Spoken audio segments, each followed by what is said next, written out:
This tutorial will cover capturing X-rays for a patient in a series, such as 4 bite wings, and then the second example will be capturing for an individual PA or a certain tooth range that is not in a series.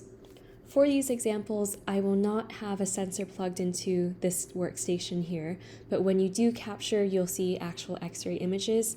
In this tutorial, I will simply go over the steps that you would take to capture on your own workstation.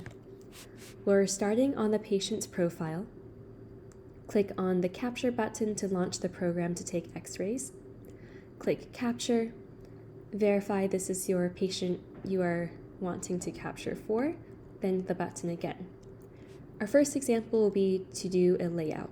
So you'll choose from the list of preset layouts. You can scroll through.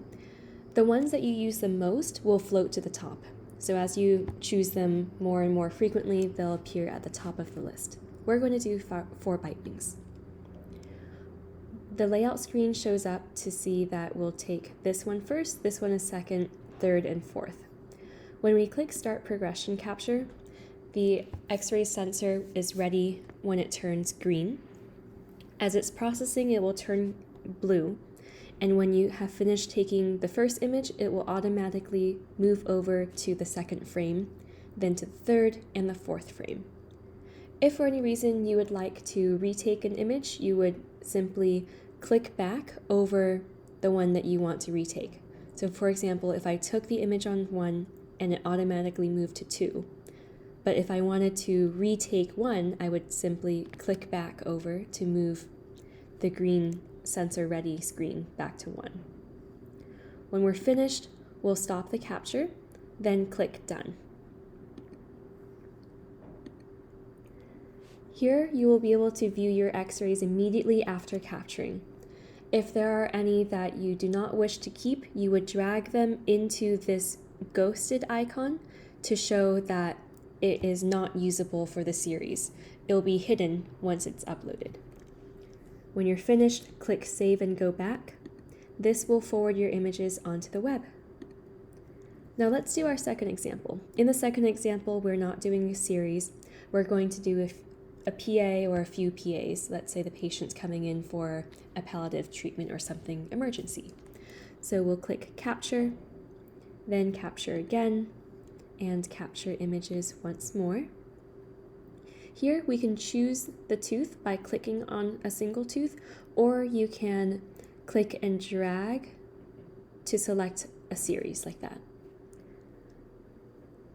Again, once we expose our sensor, it will turn blue to process the image, and then you'll see the X-ray. When you're done, you'll click Done. If you would like to add additional X-rays, for example, if you wanted to take different angles or different areas of the mouth, you can click on additional images into the series and click Capture additional images into the series.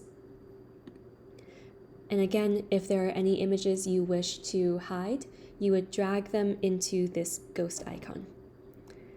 And when you're complete, click Save and go back to forward the images onto the web.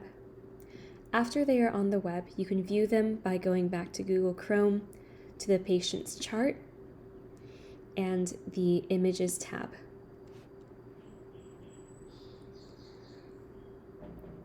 To view your X-rays, you would click on the series that you wish to view, click on each panel to zoom it in. We have the option to change brightness or contrast here. There is the option to enhance it with filters. This is a great automatic filter to use there. And you can flip, rotate, any other transformations there. There's also a full screen option if you would like everything to be larger.